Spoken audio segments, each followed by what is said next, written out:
afternoon from Los Angeles, and welcome to Stock Market Today, sponsored by Interactive Brokers. On today's show, we're going to be taking a look at the charts of Nvidia, as well as a building stock and a bank ETF with bank earnings this week. But first, let's take a look at the major indexes. It's Alyssa Corum here with Ed Carson. And Ed, we saw a very strong day across the board. The Nasdaq finishing up about 1.25%. The S&P also up 1%. The Dow logging a strong gain. So continuing this rally here. Yeah, it was nice action. I mean, we opened up modestly higher and then we sort of built up momentum and then sort of like plateaued. And it was pretty solid action. We regained the 50-day line for the Nasdaq on Friday. The Dow and S&P also got it last week. Again, came back. So we're moving back toward highs. There wasn't a huge catalyst other than just earnings in general. We're fairly positive, but so this is nice. We had a few breakouts. It's not necessarily that we're just tremendously on fire, but just conditions continue to get better after seeming to have a near-death experience a couple of weeks ago. Exactly. Yeah, it was looking really scary there for a minute. But does this environment then make it a little better in terms of investors feeling like they can really buy those breakouts? Yeah, I think so. It's continually getting better incrementally, and there are more breakouts, and which is just another thing too. Before There's been not many breakouts to buy. Okay, well, first on our list is Nvidia, because that stock gained over 5% today in heavy volume. We do have Bank of America raising its price target to $250 a share. Right now, the stock trading around $196, and this one's been on our radar a little while here. It's kind of interesting when you look back at Nvidia. It just had a huge multi-year run, then kind of really fell off the table, but now it looks like it's starting to firm up here, and Wall Street analysts having positive things to say. Yeah, I mean, obviously everybody's betting on a chip recovery and that Nvidia will take part in that. But yeah, it cleared a 188.50 buy point. It actually had almost gotten up there a couple of times in the last week, punched through that, and it actually punched through a previous little peak there at 193. So it's probably like at a 10-month high or something like that. Just positive action. We're seeing a lot of chip stocks doing well. This was one of the more impressive breakouts of the day. Some others came up and sort of wavered, backed off, or closed right around the buy point. So this is nice. We are going to get one of the chip leaders, ASML, to report overnight. That's necessarily not a direct issue here, but definitely something that people will be looking at to really get the kick off the chip earnings. Exactly. Maybe a signal there for what's to come broadly with chips set to report, which Nvidia will in about the next month or so. But with this stock, nice to see it closing in the upper half of the range after, like you said, it had been hitting some resistance around the buy point area. Volume looking nice, yes. And then also the relative strength line looking good as well here. But now let's turn our attention to IBP, that is Installed Building Products now.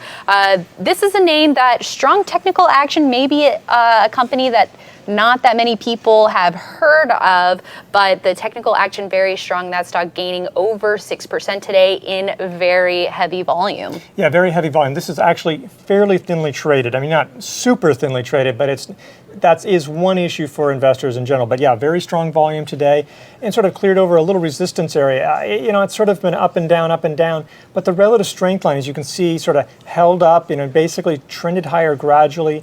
It generally held above the 50-day line, so while some previous action wasn't great, another way to look at it is if we went on a weekly chart, that would also show fairly consistent, but then it would be hard to show today's action, so we're showing the daily. But this is a part of the whole sector that's been doing well. Home builders. This is actually an installer. It installs insulation, garage doors and the like. But that whole sector is doing well right now. Yeah, that's right. And this stock has been on a pretty big move this year. Actually, since about November 2018, it bottomed around $29, and now it's at $60. So it's doubled in about the last year or so. Much better than the general market. Yeah. All right. And last but not least, we want to take a look at how the bank stocks are doing, because bank earnings kicking off this week. We did get, somewhat mixed results from JP Morgan, Goldman Sachs, and Wells Fargo. But what is the big takeaway here for investors with the bank earnings? Well, banks doing fairly well. JP Morgan and Citigroup actually moved into buy zones, but there's still a stock-specific risk, and over the long run, they have trouble outperforming. Now, this is the That's JP Morgan, and that actually went back above a buy point. It actually cleared the September peak as well, which is nice because that was sort of a resistance area as well.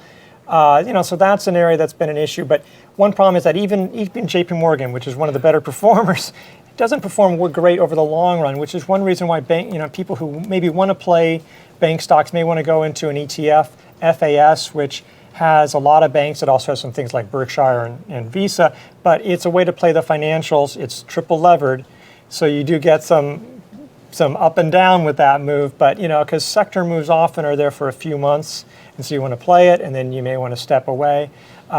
You can play it like a stock with a breakout, or you can just buy it, when there's an uptrend. So you could buy it now if you wanted to. Right, interesting. And as you mentioned, this is triple levered, so investors should definitely keep that in mind when they are looking at ETFs. But again, as you mentioned, this is another way to play a sector, and especially during earnings season, being able to take advantage of trends in different groups. Yeah, because JP Morgan had good results, but the other ones did not. Now, they moved higher, but a lot of them were down 2% intraday, and yeah, they rallied, but boy, you don't know how that's going to go. Bank of America, you don't know how that's going to go tomorrow morning. This is a way just to try to avoid that stock-specific action because there can be, pretty negative action around earnings. That's right, and this ETF corresponds to the Russell 1000 Financial Services Index. All right, everyone, that is it for today's show. But before we go, just want to remind you, in case you missed it, we do have a new episode of the Investing Strategies Show out now. You can check out the latest episode at investors.com/investing strategies. And you can also check out our content across social media, whether that's on Facebook, Twitter, YouTube, or Instagram. We are there, and you should follow us. All right, everyone. Thanks so much for joining us, and we'll see you right back here tomorrow.